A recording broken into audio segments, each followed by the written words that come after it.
오늘 볼 하나님 말씀은 로마서 8장 31절에서 39절 말씀입니다. 그 중에 32절을 보겠습니다. 자기 아들을 아끼지 아니하시고 우리 모든 사람을 위하여 내어주신 이가 어찌 그 아들과 함께 모든 것을 우리에게 주시지 아니하겠느냐.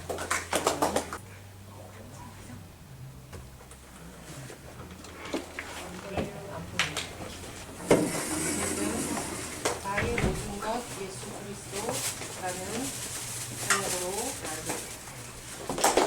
말씀 나누고자 합니다. 오늘 말씀 통해서 큰 은혜 받으시기 바랍니다.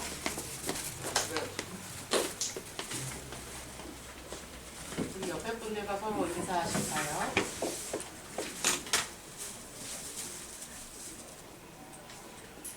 모든 것은 예수 그리스도입니다.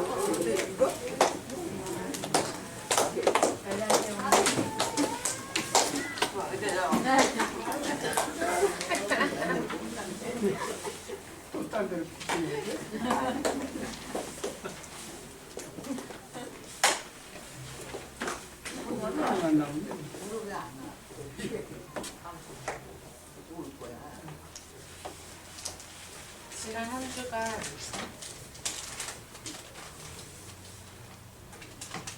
좋은 소식이 두 가지가 있었습니다.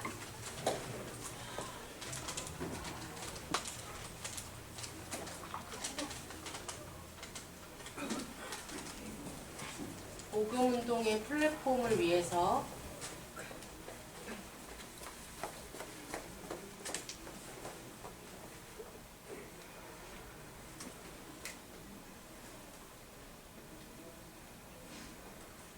삼인일조 전도 캠프팀을 꾸준히 구성해서 현장으로 나가시는 사역이 지난주에 있었습니다.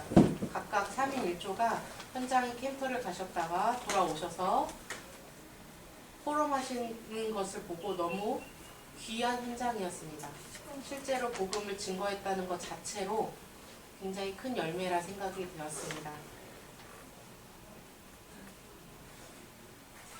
아마 이런 복음 운동을 다른 교회에서 하고 있을까 싶습니다. 저는 농인교회 예원이 유일하다고 봅니다. 예수가 그리스도 되시는 이 복음을 가지고 3인 1조로 모여서 먼저 기도로 함께하고 일정을 조율한 다음 각각 정한 현장에서 나갔을 때 아마 그곳에 있었던 사단이 우리의 기도로 먼저 꺾였을 줄 믿습니다. 사역자가 갈 수 있는 현장도 있었고 그러지 못한 곳도 있었지만 사역자가 방문했던 그 가정에 귀한 은혜가 있었다는 이야기를 많이 듣게 되었습니다.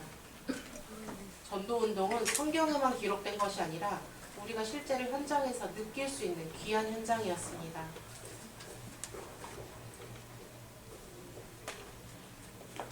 굉장히 많은 간증들이 있었지만 그 중에 하나를 뽑아서 말씀드려보고자 합니다. 주소를 어떤 캠프를 가고자 하는 곳에 이제 주소를 정확하게 받지 않은 상태에서 일단 그분이 계실 법한 곳으로 일단 가자라고 기도를 하고 일단 택시를 타고 일단 이곳으로 가주세요 라고 해서 택시를 타고 지역으로 이동을 했습니다. 근데 그분이 어디 계신지 정확하게 위치를 알 수도 없었고 일단 택시에서 내려서 여기가 아닌가 보다, 못 찾겠다, 안 되나 보다, 그러고 가자라고 하려는 찰나에 그래도 잠깐만 기다려보자, 그래도 그분이 여기 지나가지 않겠느냐 라고 하는 그 시점에 또 정확하게 주소를 받아서 그 캠프 장소를 가고 또 거기서 말씀을 증거하고 기도하고 돌아왔다 라는 포럼을 듣고 저는 좀 놀랐습니다. 이게 가능한 일인가요? 아무런 주소 없이 갑자기 갔다가 뒤늦게 주소 받고 거기서 만나고 이루어지는 게 진짜 하나님이 이걸 하시는구나. 이게 복음이 단순히 말로만 끝나는 게 아니라 실제로 현장에서 캠프로 이어지고 예수가 그리스도 되시는 최고 복음이 여기서 증거되는 거구나 라는 너무 기쁜 현장을 보게 되었습니다.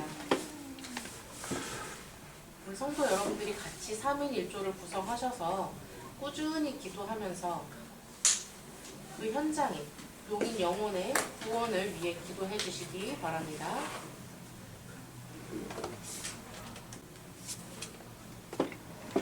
여러분들이 제 심정을 정확하게 이해해 주실지는 잘 모르겠어요. 제가 작년부터 쭉 들었던 생각이, 그리고 하나님께 기도했던 것이 작년 시점에서 내년에 2023년에 중직자 2023년에 중직자를 세운다는 걸 알고 있었어요, 저는. 그래서 우리 예원 농인교회가 세워지고 많은 제자분들이, 성도분들이 계시지만 제자로 서신 분들이 몇 분이나 계실까라는 생각이 좀 들기도 했습니다. 교회를 오래 다니셨고 아니고 그거와 상관없이 제 나름대로는 기도를 하게 됐습니다. 청인 성도님들은 굉장히 단기간에도 어떻게 보면 훈련을 참여하고 예배를 드릴 수 있는 환경이 많지만 농인분들은 그게 안 돼서 특히 기도를 많이 하게 됐어요. 그러면서 6분의 농인 피트 축진자분들이 제가 이름이 제 마음속에 담겼습니다. 이분들을 놓고 1년 동안 기도하고 인내하며 교육하고 훈련하도록, 그리고 예배 계속 지속하시도록 말씀드렸어요. 솔직히 저 고생 많았거든요. 그러면 1년 동안 계속 꾸준히 훈련하면서 그런 1년을 보냈던 것 같습니다. 가장 최근에 8주간 오후 2시 30분에 굉장히 식곤증이 오는 시간이지만 졸음을 참아가면서 8주간 훈련 많이 받으셨고요. 8주 훈련을 마치시고 오늘 수료를 하게 되십니다. 그리고 최종적으로 4월 16일에 중직자로 혜택을 받습니다. 저 사람들이 뭔가 뛰어나서 잘하는 사람 6을 뽑았나 보다 라고 오해하지 않으셨으면 좋겠습니다. 중직자를 맡는 이유는 그리스도의 마음으로, 그리스도의 사랑의 마음으로 여러분들을 더 섬기기 위해서 뽑은 겁니다. 그냥 수어를 잘한다거나 뭐가 능력이 있다거나 그래서 6명이 뽑힌 게 아닙니다. 6분이 엄청 뛰어난가요? 그렇지도 않아요. 하지만 하나님 앞에서는 진실되게 믿음 가지고 훈련 받으셨고요. 그래서 이번에 중직자가 되시는 만큼 여러분들도 중직자분들 위해 기도해 주시기 바랍니다. 그리고 예수 그리스도가 다시 재림하시는 그날까지 우리가 그리스도 안에서 함께 있고 은혜로 원리스가 되어야 그리스도 제자로 할 수 있습니다.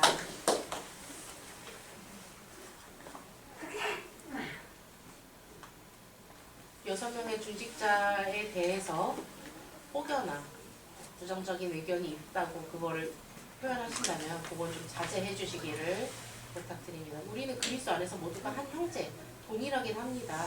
하지만 기도하면서 더 여러분들을 섬기기로 하신 만큼 품어주시고 기도로 하나 되어주시기 바랍니다. 그래서 오늘 이 2가지 기쁜 소식이 있어서 말씀드리기 전에 말씀드렸습니다. 오늘 말씀을 통해서 예수님이 주신 사랑이 무엇인지 다시 한번 생각하는 시간이 되길 원합니다. 성경이 기록된 목적이 무엇입니까? 하나님이 우리에게 성경을 왜 주셨습니까?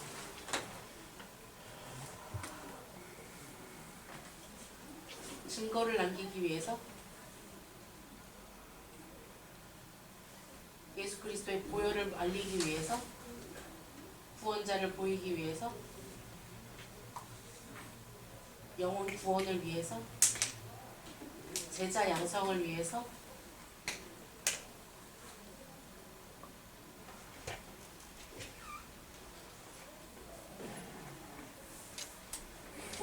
눈앞에 보이시는 이 성경, 하나님이 왜 우리에게 주셨습니까? 하나님의 말씀을 가르치고 예수를 그리스도라 고백하게 하기 위해서 성경에 대해서는 바른 지식을 갖고 계셔야 합니다. 그렇기 때문에 오늘 말씀에 더 귀 기울여 주시기 바랍니다.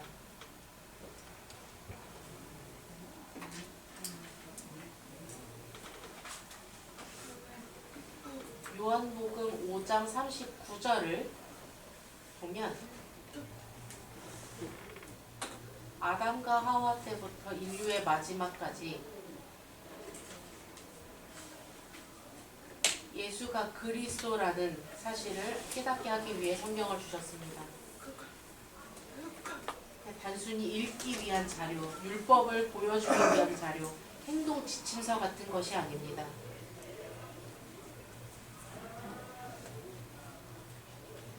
우리가 성경을 받고 이 성경을 읽는 이유는 하나님을 떠난 문제, 죄 문제, 사단 문제를 해결하는 방법은 오직 예수 그리스도이시고 그분이 십자가에서 모든 것을 해결하셨다라는 것을 보여주시기 위한 기록이 하나 성경입니다.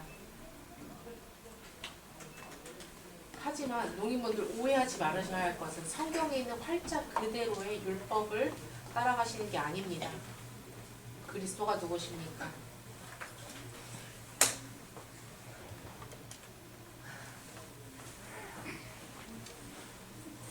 예수께서 하나님의 아들 그리스도이심을 믿게 하려 함이라고 말씀하셨습니다. 그래서 성경이 기록된 것입니다. 그 이름 누구십니까? 예수님이시죠. 생명 누구십니까?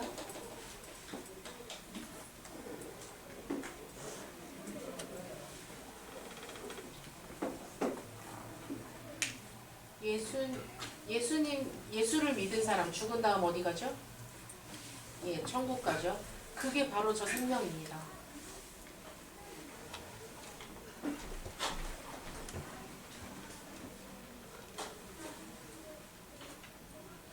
농인, 청인, 장애인 상관없이 누구든지 예수를 그리스도라 믿고 영접하면 천국에 들어갈 수 있는 그 방법을 성경에 기록해 주신 것입니다.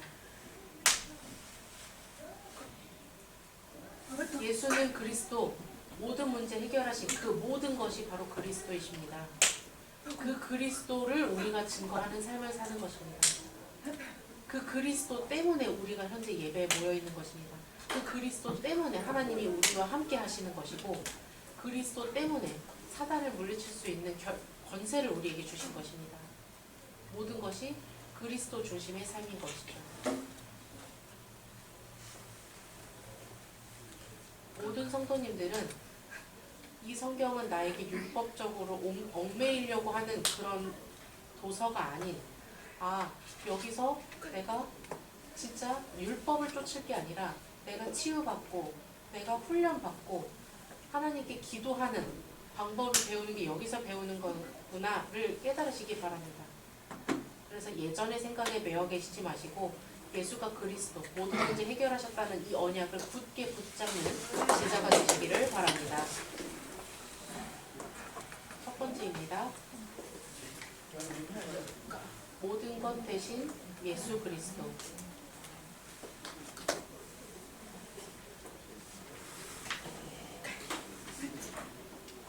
말씀을 보겠습니다. 자기 아들을 아끼지 아니하시고 우리 모든 사람을 위하여 내어주신 이가 어찌 그 아들과 함께 모든 것을 우리에게 주시지 아니하겠느냐.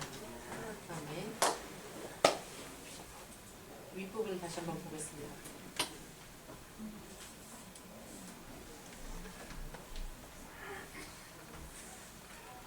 모든 사람 누굽니까? 같이 저랑 수어 록백합니다. 나예요.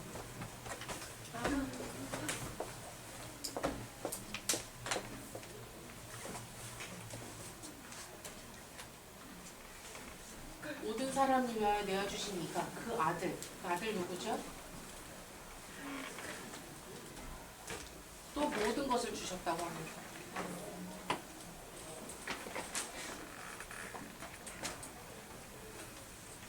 우리에게 주시지 아니하겠느냐.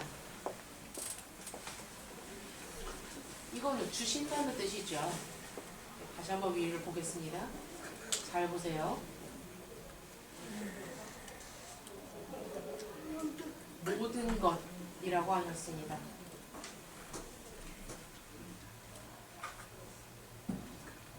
내어주신 이가 누구시죠? 하나님이시죠?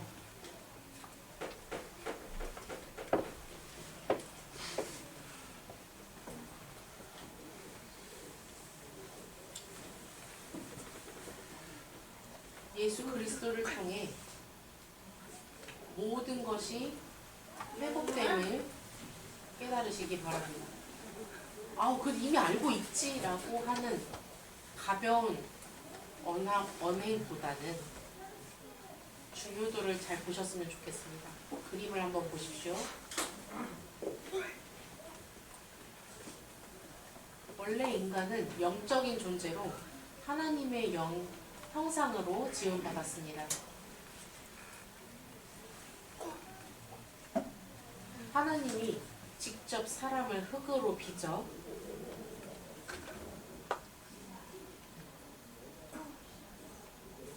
사람의 코에 하나님의 생명, 생기를 넣어 사람이 영적인 존재가 되었습니다.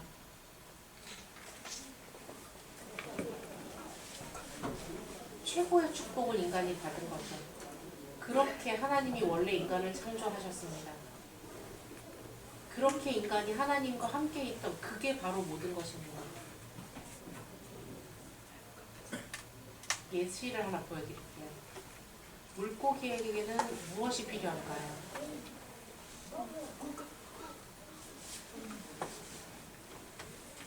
바로 물입니다. 만약에 물고기가 나 물 없이도 살 수 있다 하고 파다닥 뛰어다닐 수 있습니까? 여러분들 물고기가 물 밖에 튀어나와 있는 모습을 상상해 보십시오. 열심히 파닥거리기만 하지 죽어가고 있어요.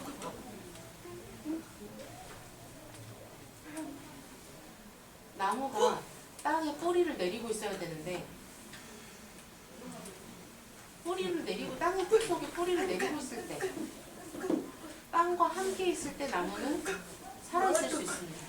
바로 나무에게 땅이 모든 것이고 행복이죠. 만약에 나무가 땅에서 뿌리 뽑혀 있다면 그거 역시 죽어가는 것입니다. 사람도 그렇습니다.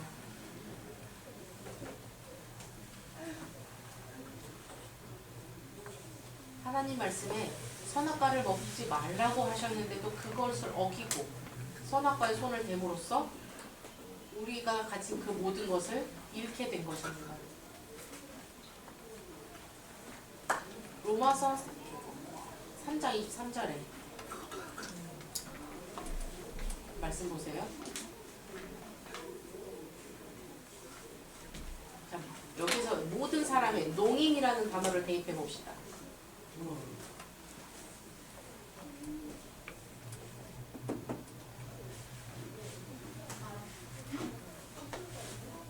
농인이든 맹인이든 청인이든 장애인이든 상관없습니다. 모든 사람이 죄를 범하였음에 하나님의 영광에 이르지 못하더니라고 말씀하셨습니다. 모든 것을 상실했다.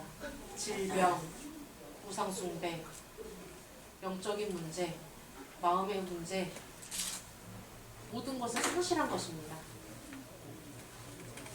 사람의 노력으로는 절대 해결할 수 없는 것이죠.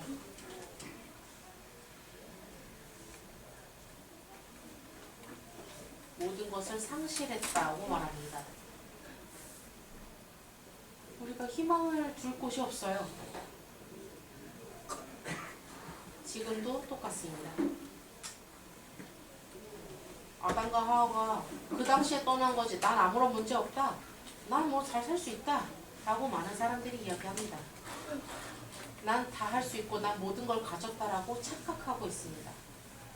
사람은 모든 것을 상실했습니다. 모든 인류가 똑같습니다.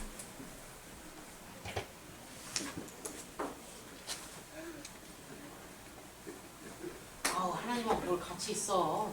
내가 하면 되지. 내 맘대로 하면 되지. 라고 살게 되면 이런 형태를 볼 수 있습니다. 이것이 바로 죄인의 모습입니다. 하나님 없이도 나 할 수 있어. 내가 하면 되지. 내가 이 정도로 노력하면 되지. 굉장히 그러한 것들이 영적인 것에 치우쳐지지 않고 내가 혼자 할 수 있다라고 여긴다면 영혼은 메말라갈 것입니다. 저 사람이 좀 더 나아 보이고 난 부족해 보이는데, 저 사람이 좀 더 좋아 보이고 난 부족해 보이는데, 난 이것 때문에 안 돼. 난 이게 모자라. 라는 생각으로 계신다면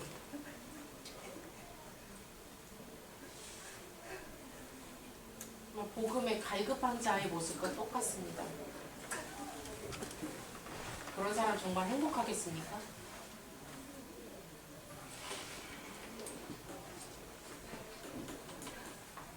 단어 한 가지를 보여드리겠습니다.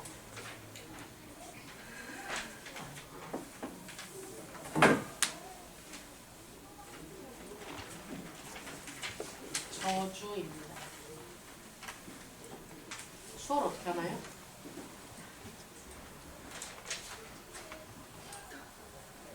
저주의 뜻을 한번 여러분 정의 내려 보시겠어요? 하나님 떠난 게 저주인가요? 또 다른 의미의 저주? 죄로 인한 저주? 죄, 욕심, 탐욕으로 인한 저주?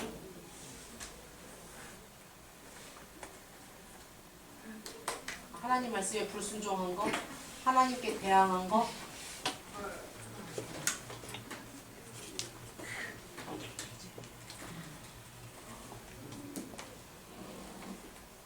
하나님 말씀 알았다고 해놓고 불순종하는 거? 저주입니다.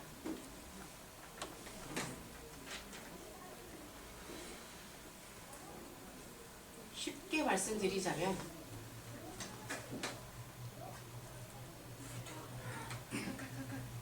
보통 세상을 보면 예를 들어 어디가 부탁할까요? 췌장암에 걸렸다고 예를 들어볼게요. 그럼 대부분 뭐라고 얘기하십니까? 저주라고 얘기합니까? 그렇게 심한 병이 있으니 넌 그건 저주다 라고 이야기하는 분들도 있고, 완전 집이 쫄딱 망했어요.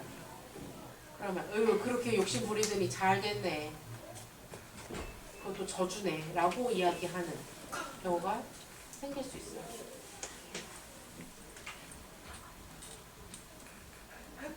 암에 걸리거나 몸이 아프거나 경제적으로 어렵거나 그런 것들은 저주에 속하지도 않아요. 제가 말하고자 하는 저주는 영적으로 하나님을 떠나 있는 것입니다. 하나님을 떠나서 난 이것도 할 수 있고 난 능력이 있다 라고 착각하는 것 자체가 저주입니다. 영적으로 무너져가 있으면서 육적인 행복을 위해, 난 행복을 위해 쫓아간다고 생각하고 있죠. 자, 요거 한번 보십시오. 이거 무슨 모양이에요? 우리 이런 하트 모양을 마음으로 많이들 표시합니다. 영적으로 하나님을 떠나는 이 마음이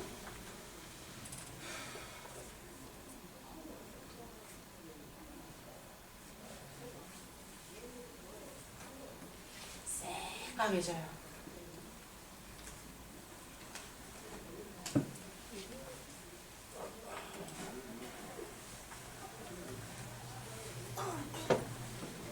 하나님을 떠나서 마음이 변하는 자체가 저주입니다.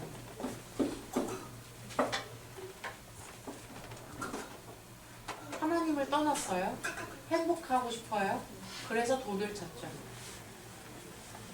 근데 그게 행복인가요? 너무 외롭습니다. 외로움을 잊고자 술에 기대해 봅니다. 저 그런 분들 많이 봤어요. 행복하고자 난 이걸 열심히 하면 복 받겠지 라고 많은 사람들이 착각합니다. 돈, 술, 음란, 여러 가지 방탕한 삶을 사는 사람을 너무 많이 봤습니다. 영적으로 하나님을 떠나서 그 저주가 시작됐는데 그거를 인간의 힘, 술로 이겨보려 합니다. 해결이 될까요? 안 되죠. 하나님을 떠난 것부터가 이미 저주가 시작인데 인간의 노력으로는 절대 해결할 수 없습니다. 더 심각한 문제가 있습니다. 여러분들 이거 아시죠?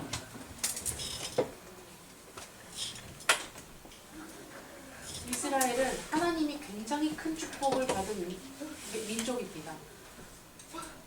그러면 하나님 말씀대로 그대로 잘 따르면 됐었는데 왜 하나님을 제껴두고 내가 할 수 있다라고 자만을 해서 착각을 해서 왜 사단의 종노릇을 살고 애굽에서 480년 노예 생활을 하고 있었을까요?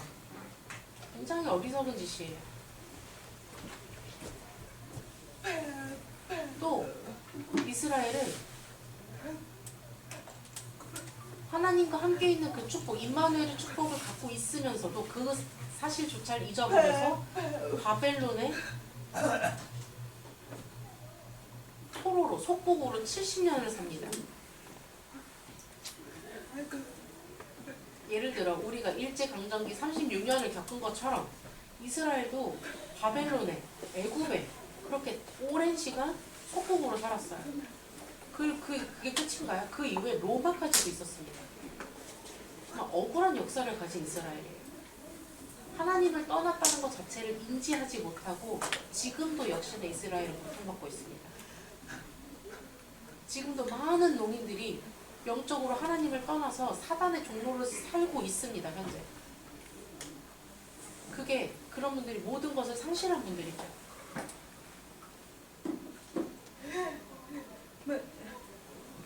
예레미야서를 보면 똑같습니다. 말씀 한번 보십시오. 예레미야 2장 13절을 보면 이스라엘 백성들에게 두 가지의 악이 있었습니다. 생수의 근원이 되는 나를 버린 것. 하나님을 버린 거죠. 지금 현재 농인 영혼들도 똑같습니다. 마음이 아프지 않습니까? 두 번째, 스스로 우상을 만들어 숭배하면서 내 힘으로 이거면 할 수 있겠다. 술에도 기대보고 술의 힘도 빌려보고 우상한테도 빌려보고 그렇게 스스로 웅덩이를 판 거예요. 그러니 애굽에 430년, 바벨론에 70년을 묵혀 살죠. 지금 그 많은 농인 영혼들 하나님 떠나서 방황하고 있습니다. 그래서 그들에게 필요한 건 오직 예수 그리스도 하나뿐입니다.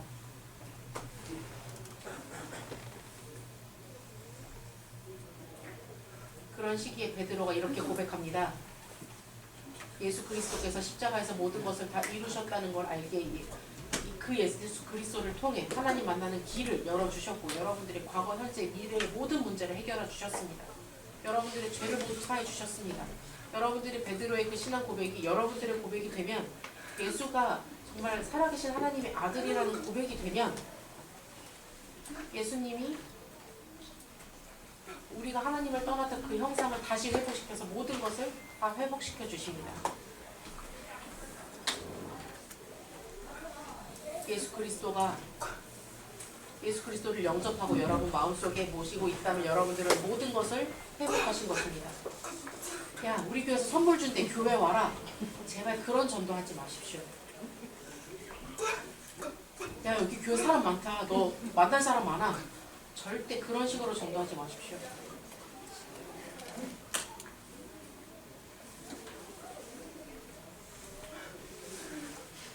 예수가 그리스도라는 이 복음을 증거하는 전도를 하셔야죠. 그런 전도자가 되시길 바랍니다. 그게 바로 모든 것이죠. 교회를 열심히 출석하는 것 전혀 관계없습니다. 하나님의 영이 떠났다면 그 하나님의 영을 다시 만날 수 있게 회복시켜주는 것이 교회에서 할 일이고 바로 그리스도의 제자가 그런 일을 할 일입니다. 두 번째입니다. 끊어지지 않는 하나님의 사랑입니다.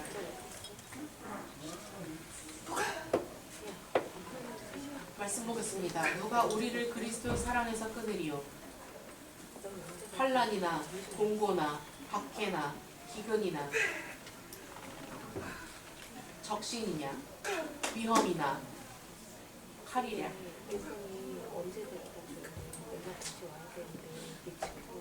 내가 확신하노니 사망이나 생명이나 천사들이나 권세자들이나 현재일이나 장래일이나 능력이나 높음이나 깊음이나 다른 어떤 피조물이라도 우리를 우리 주 그리스도 예수 안에 있는 하나님의 사랑에서 끊을 수 없으리라. 아멘. 인간에게 가장 두려운 것 어떤 것이 있을까요? 사람이 가장 무서워하는 것이 무엇입니까? 저주? 그쵸. 하나님을 떠났다는 그 저주 가장 무섭죠. 또 다른 거 또 있어요. 뭐가 가장 무섭습니까? 귀신? 저주로 인한 고통?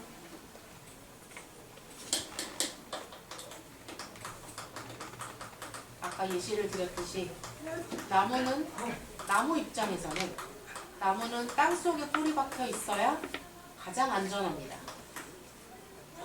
근데 만약에 뿌리를 땅에 내리지 못하고 있다면 무서운 거죠. 나무가 땅에서 뽑혀 나온다면 그건 나무 입장에서 가장 두려운 것입니다. 그렇다면 아담과 하와 입장에서 가장 두려웠던 게 뭐였을까요?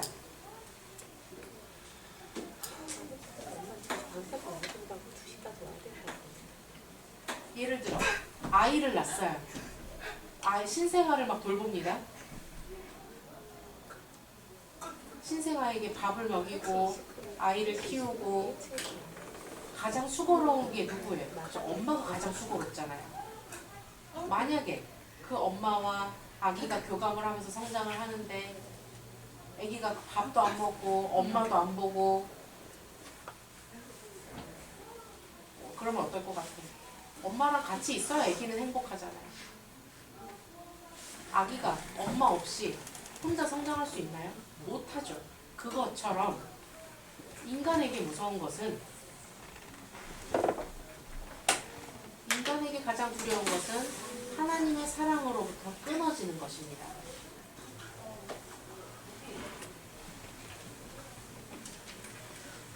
하나님의 사랑으로부터 끊어지면 어느 곳에서도 도움을 받을 수 없습니다. 그때부터 영적으로 어두움이 시작되는 것입니다.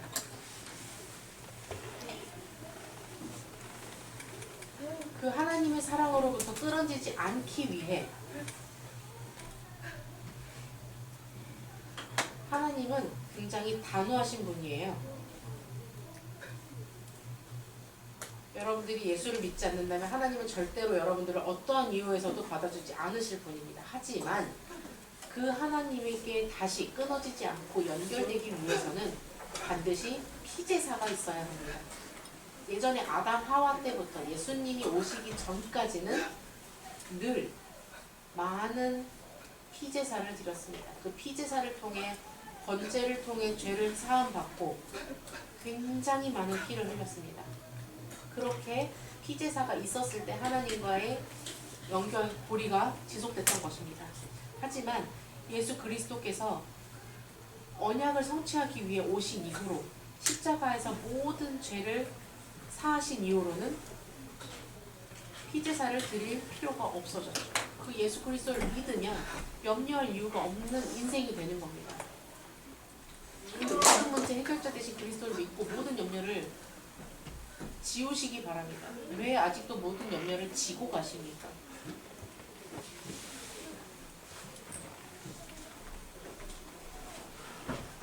이거 생각해 보십시오.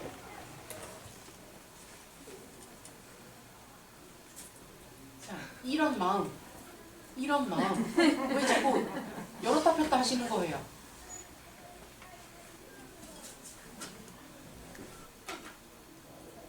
그리스도의 피, 그 보혈로 우리가 모든 문제가 해결이 됐다면 어떤 문제가 오더라도 그리스도가 이미 모든 걸 해결하셨기 때문에 가능하다라는 믿음을 갖고 계셔야죠. 속 터져요. 저 계속 들리거든요. 그래서 주변에서 어떤 분이 이랬다 저랬다라는 얘기를 너무 많이 듣게 됩니다. 왜 하나님의 사랑을 여러분들 계속 끊고 다니십니까? 왜 하나님의 사랑을 느끼지 못하시고 술에 의존하십니까? 저 자꾸 그런 얘기 들려요. 이름은 비공개하겠습니다. 제발 정신 차리십시오.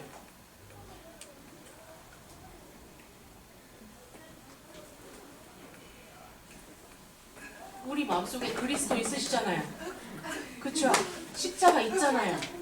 그러면 내 염려 모두 다 하나님께 맡기고 기도하면 됩니다. 사람은 영적인 존재를 하나님을 떠나면 무서워하고, 그래서 하나님이 피 제사를 통해 그 마음을, 불안한 마음을 잠잠케 하셨고, 그리스도를 통해 모든 문제 해결하셨다고 말씀하셨잖아요. 예수 그리스도를 영접했는데 아직도 죄가 있어서 남아서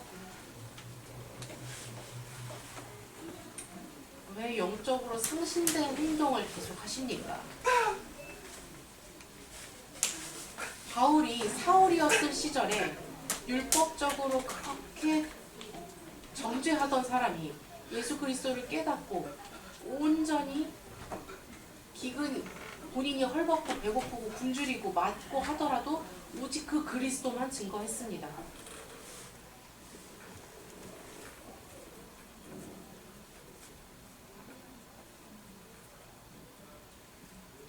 여러분, 이 마음 절대 안 됩니다. 그리스도의 보혈로 채우시고 마음속에 저장하십시오. 예수 그리스도의 십자가의 사랑이 나를 어떤 것도 끊을 수 없다라는 걸 꼭 기억하시기 바랍니다.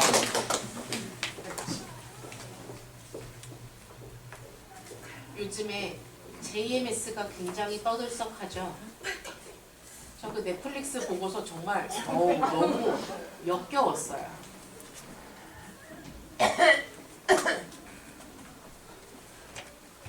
여러분들 예수 그리스도를 영접하고 굉장히 큰 축복 받으셨잖아요. 회복하셔야죠. 그리스도가 모든 것이라고 말씀드리고 있지 않습니까? 문제 있으시면 하나님께 기도하십시오. 제가 문제야. 내가 이래서 문제. 하나님께 기도하십시오. 오직 그리스도에게만 올인하는 그리스도의 제자가 되시기를 축복합니다.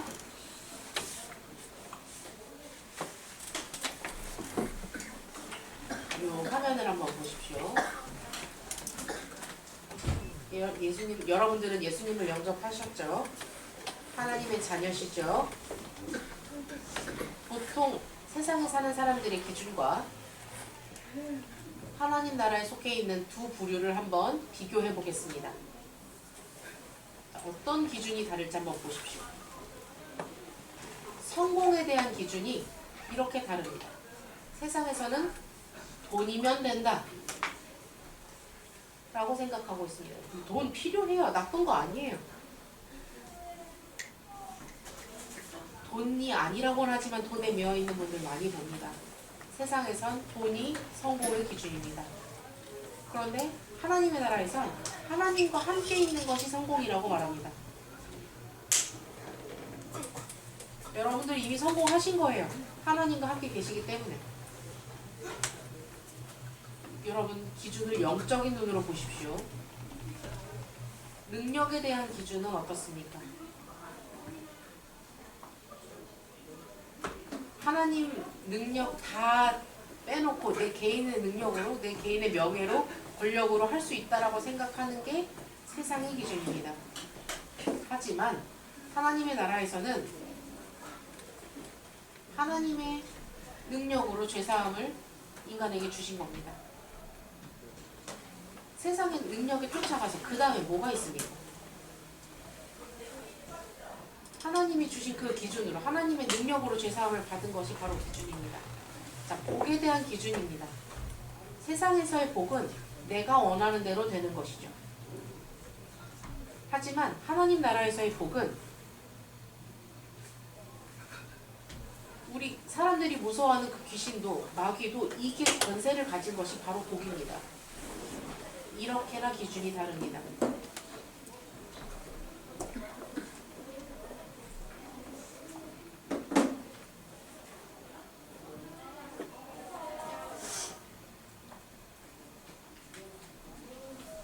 자, 이 마음을 가졌어요. 검정색 마음을 가졌어요. 세상의 기준이죠. 하얗게 십자가가 내 마음속에 있는 그리스도를 모셨을 때는 하나님의 나라의 기준에 있습니다. 여러분들 어느 기준에 속해 있으십니까? 예수 그리스도를 영접해서 하나님 나라의 사람이 된 만큼 예수 그리스도의 중심을 사는, 예수 그리스도께 올인하는 삶을 사시기 바랍니다. 아까 그 기준표를 기억해 주십시오. 결론입니다. 예수 그리스도께서 승천하시기 전에 제자들에게 마지막 부탁을 하시고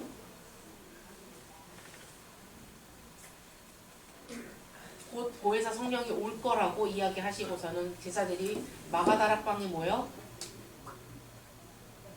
오로지 기도에 힘쓰며 예수 그리스도께서 예수님이 말씀하신 그 말씀을 믿고 기도에 힘씁니다. 그리고 성령 충만 받고 전도하러 현장에 나갑니다. 그렇게 축복을 받은 이들이 바로 초대교회 분들입니다. 그렇다면 우리는 복음 플랫폼을 시작해야 합니다. 현재 우리 예원에서는 3인 1조 운동, 4천망대 운동, 4천망대를 세운 이유는 일단 말씀을 증거할 타워를 세우는 거예요. 거기서 그리스도의 빛을 비춰서 농인 영혼을 구원하는 것이죠. 그리고 237 치유 운동. 세상에 고통받고 있는 농인 영혼들이 너무나도 많습니다. 그들에게 그리스도를 증거하고 그리스도로 치유받을 수 있도록 증거하시는 증인이 되시기를 예수 그리스도 이름으로 축원합니다.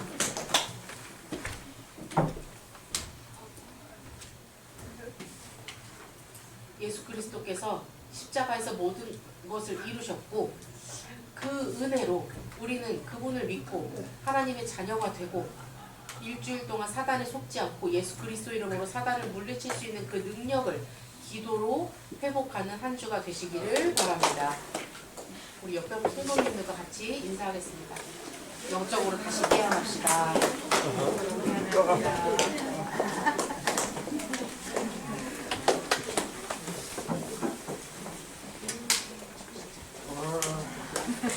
같이 신앙 고백하겠습니다.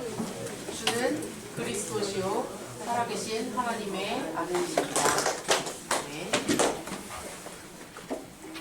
살아계신 하나님 아버지 감사드립니다. 오늘 주신 말씀처럼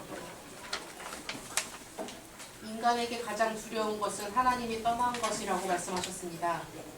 하나님을 떠나서 두려워하는 것에 쫓아 인간의 힘으로 노력하지 않고 오직 예수 그리스도께만 집중하고 예수 그리스도께서 주신 힘으로 모든 것을 회복할 수 있게 하시며 감사드립니다. 지금까지 우리가 지었던 원죄, 자범죄 모두 그리스도께 맡기고 예수 그리스도께서 우리의 영혼, 심령 속에 복음을 각인시켜 주셔서 복음 하나에만 온전히 올인하고 그리스도의 빛만 발할 수 있고 많은 농인들이 그 빛을 통해 복음을 깨닫고 영혼 구원의 역사가 일어나는 현장 속에 우리를 있게 하여 주시옵소서. 감사드리며 예수 그리스도 이름으로 기도 올려옵나이다. 아멘.